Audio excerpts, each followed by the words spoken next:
예, 안녕하십니까. 이번 시간에는 굴착공학 762페이지 자, 터널에 대해서 문제 7번부터 강의를 드리겠습니다. 자, 문제 7번.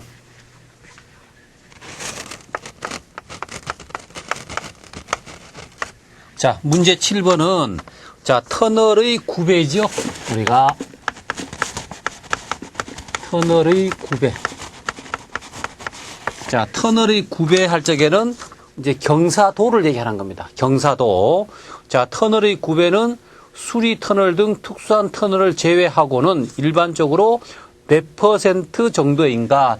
자, 터널의 구배가 우리가 몇 퍼센트? 자, 몇 퍼센트 구배를 두느냐 하는 거죠. 여기서 보면은. 자, 그렇게 되면은, 자, 터널의 구배할 적에 그 구배 자체가 첫 번째 보니까 2% 정도, 그 다음에 0.1에서 0.2%, 0.3에서 0.5%, 또 0.3에서 2% 되어 있지 않습니까? 그죠? 그럼 여기 터널의 구배라는 거는 터널의 구배를 하는 조건이 제일 이상적인 구배는 뭐냐 하면은 수평이 제일 좋습니다. 수평이. 수평이 제일 좋은 거는 뭐냐 하면은 버럭을 처리할 적에 터널을 굴착할 적에 오르막이 있으면은 오르막 자체에서 그 매연이 많이 나온다든지 운반할 적에 짐을 싣고 나올 적에 힘들지 않습니까? 그죠? 그래서 터널의 구배가 수평이 좋은데 수평으로 못하는 이유가 뭐냐 하면은 우리가 배수 문제가 있어요. 그래서 설계할 적에 우리가 산이 이렇게 있다 그러면 예를 들어서 구배를 뭐 이런 식으로 구배를 잡는다. 그러면은 이렇게 하향 구배, 이 터널을 굴착해 가면서 실제적으로 물이 생기면 물 자체가 자연히 배수될 수 있도록. 그죠? 지하철 같은 경우에는 우리가 집수정에 모아가지고 물을 퍼 올리지만은 만약에 지상에 있을 적에는 물이 배수할 수 있도록 하는 문제가 생기는 거고요.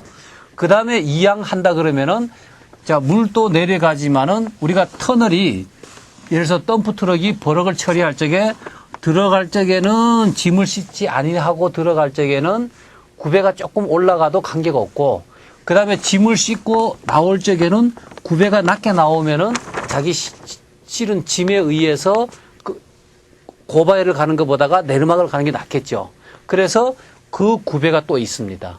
그래서 이제 그 구배는 뭐냐 하면은 공사 중에 구배를 얘기하는 거고, 그 다음에 운행 중에 구배는 뭐냐 하면은 운행 중에 도로 터널 같은 경우는 구배가 세면은 그 매연이 많이 나오죠. 매연. 그래서 그 매연을 감안을 할 적에 일반적으로 2% 이하라 겁니다. 2%. 만약에 2% 이상이 올라가면은 자동차에서 나오는 매연이 많기 때문에 터널 내에서 매연 문제가 발생될 수 있다. 환기적인 문제. 그래서 제트팬을 한다 그래도 2% 이하가 되는 거고, 그 다음에 최소는 뭐냐 하면은 물이 흘러서 가야 되기 때문에 물의 최소 구배가 얼마냐 하면은 0.3입니다. 그래서 시방서에 보면은 0.3에서 2%라고 잡아져 있습니다. 여기. 이건 시방 기준입니다. 그래서 0.3에서 2%예요. 그러니까 여러 가지를 시공 중에 구배, 그 다음에 예를 들어서 운행 중에 구배, 요걸 이제 감안한 거죠. 근데 뭐 단지 또 부득이한 경우가 예외 구간에 있지 않습니까? 그래서 뭐 부득이한 구간에서는 뭐 4%까지 할 수 있다 하지만 일반적으로 말할 적에는 0.3에서 2%입니다. 그 기준을 이렇게 아셔야 됩니다. 자, 그 다음에 문제 8번. 자, 문제 8번은 나머지는 거기에 쭉 읽어보면은 이제 그 내용이 나와 있는 거고요. 그 다음에 이제 그 문제 8번은 터널의 내공 단면은 용도에 적합한 요소의 건축 한계와 필요한 여유를 포함하고 토합 및 시공을 고려해서 그 크기를 형상을 정한다. 다음 설명 중 틀린 것은 자, 터널의 내공 단면.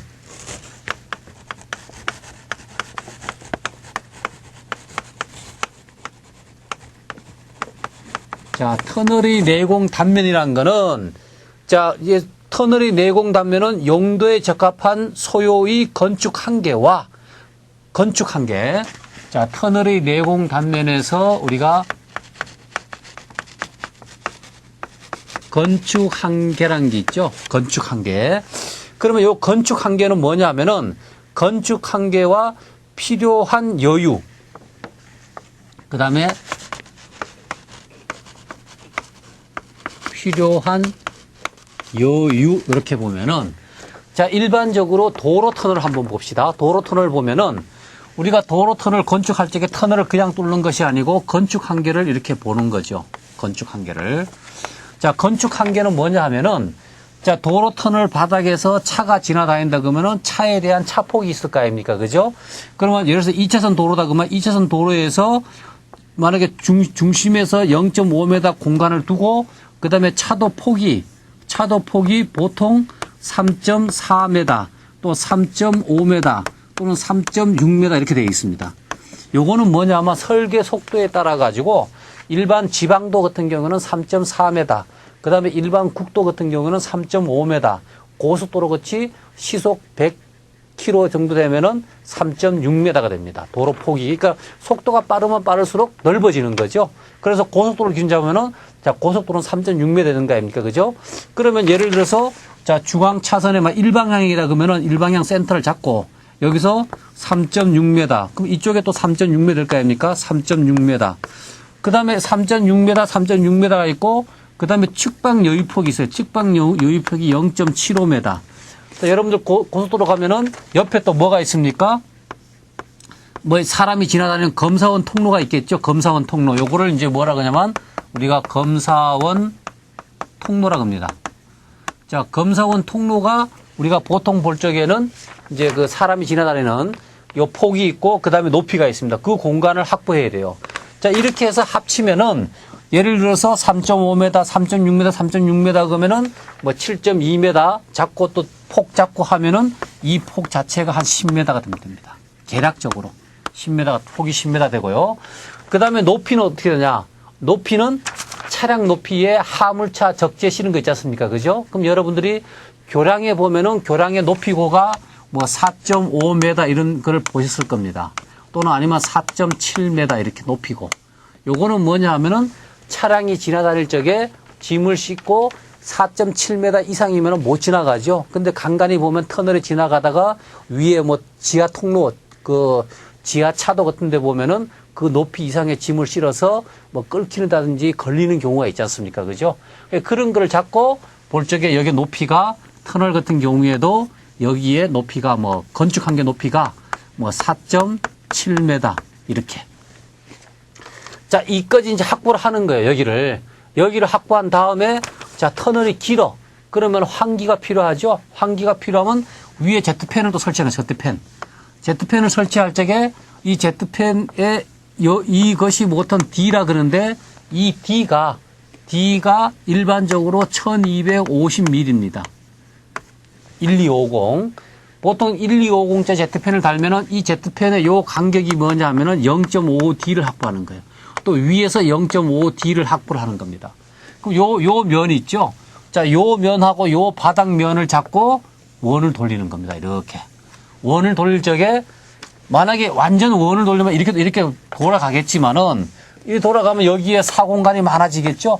사공간이 많아지니까 1심원, 2심원, 3심원 그래가지고 도로형 터널처럼 이렇게 최소한 사공간을 줄여서 이렇게 만드는 겁니다. 이렇게. 또 철도 터널 같은 경우는 철도가 막 단선이다 그러면 기차가 이렇게 생겼을 거 아닙니까? 그죠? 그럼 이 기차 모양이 맞게끔 이렇게 하면은 마제형이 되고, 요런 터널은 뭐냐 그러면 난형이라고 합니다. 난형. 마제형은 말굽형. 요거는 난형. 그 다음에 철도도 이제는 복선 터널이라 그러면은 다시 난형으로 돌아가겠죠. 기차가 두 개가 되니까 이렇게. 요런 식으로. 이렇게 해서 건축 한계는 요걸 잡는 거고 필요한 여유는 측방 여유포 요걸 잡아가지고 이거를 가지고 그 안에 라이닝 치고 최고 좁은 면적, 그 면적을 내공단면이라고 합니다. 내공단면. 자, 내공단면을 확보하는 거고, 그 다음에 내공단면이 있고, 그 다음에 이제 굴착단면. 굴착.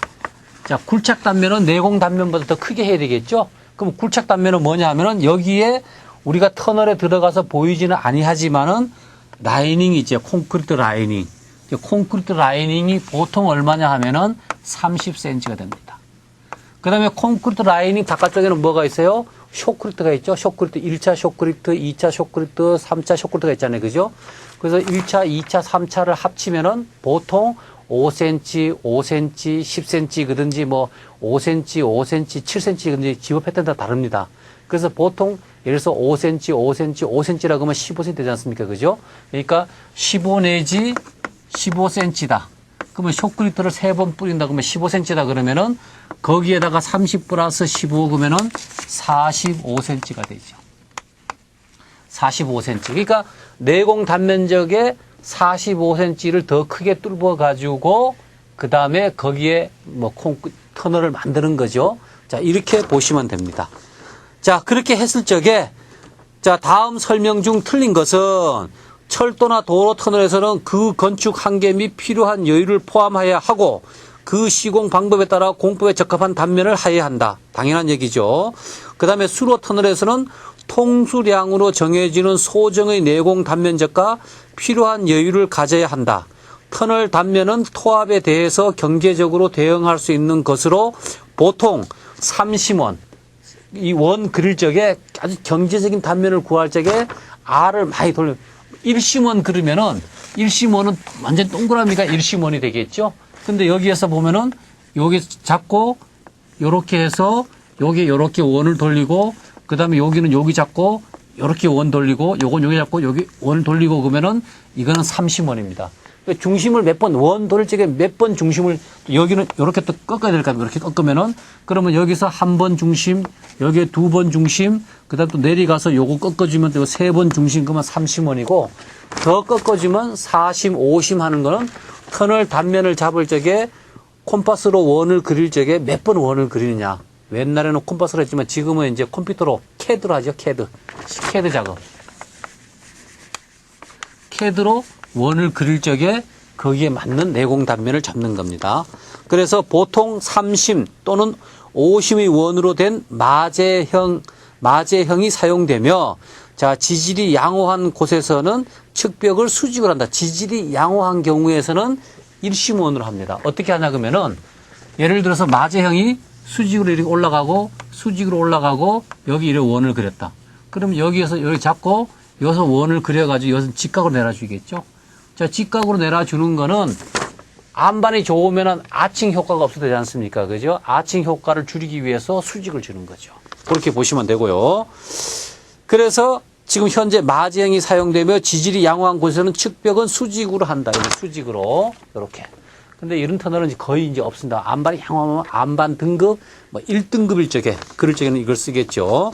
그 다음에 세 번째, 지질이 불량한 개소에서는 인버트를 붙여서 폐압 단면이 원형 단면으로 한다. 자, 인버트. 우리가 지질이 불량하다 하는 거는 뭐냐 하면은, 아까 수직으로 한다 그랬었고, 여기에서, 자, 인버트라 그랬지 않습니까? 이 인버트는 터널을 형성할 적에 제일 이상적인 터널은 뭡니까? 원형이 이상적이죠. 원형이 이상적인데 만약에 이러한 뭐 도로 터널 같으면 도로 터널이 이렇게 생겼을 거 아닙니까? 자, 이렇게 생겼다. 그럼 이 바닥은 편편할 거 아닙니까? 이 편편한데 이것은 여기하고 이 우각부에 응력이 많이 걸리겠죠. 자, 이거는 원형이니까. 그러니까 가급적이면 원형에 가깝게 하기 위해서 응력이 오는 것을 이 응력 자체를 분산하기 위해서 여기도 이렇게 원형을 하면 좋은데 이렇게 원형하면 사공간이 많을 거 아닙니까? 그러니까 가급적이면 이 원형에 가깝도록 밑에를 이렇게 더 파주는 겁니다. 이렇게 파주는 거. 지질이 나쁠 적에. 이 자체를 더 파줘서 원형에 가깝도록 하부를 파는 것을 이거를 바닥. 그래서 우리가 인버트라고 합니다. 이거는 뭐냐면 폐압. 이렇게 지층을 이렇게 집어제를 세우고 그다음 밑에도 이렇게 폐압을 하는 거죠. 이렇게 폐압을 시키면은 폐압이라는 거는 서로 이렇게 응력이 오는 부분을 일체화를 만들어주는 거죠. 일체화로 만들어주면은 응력 감소 현상이 일어나서 터널이 더 안정화된다. 이렇게 보시면 되는 겁니다. 자, 그렇게 해서 지질이 불량한 개소에서는 인버트를 붙여서 폐압 단면이나 원형 단면으로 한다. 지질이 불량한 경우에 단면이 커지면 토합이 크게 되어 시공이 곤란하므로 자, 철도 터널에서는 복선형 단면 대신에 단선형 단면 터널을 2본 병설하는 것이 시공도 용이하고 경제적인 경우도 있으므로 충분한 검토를 후에 결정하여야 한다 하는 것은 뭐냐 하면은, 근데 우리나라에서는 뭐 꼭 그런 건 아닌데 시공이라는 것이 여기에 이제 그 차이점이 있지만 여러분들 이걸 아셔야 됩니다.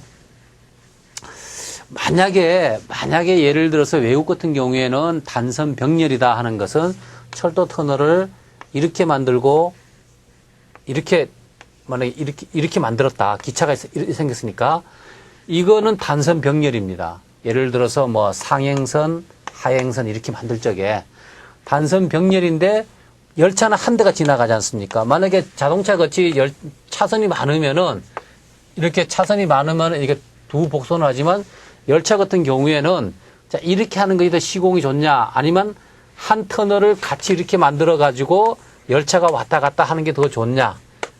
지층이 나쁠 때는 이게 좋겠지만은 지층은 보완하면 되는 거니까 시공은 예를 들어서 이거는 만약에 한번 굴착할 적에 100원이 들어간다.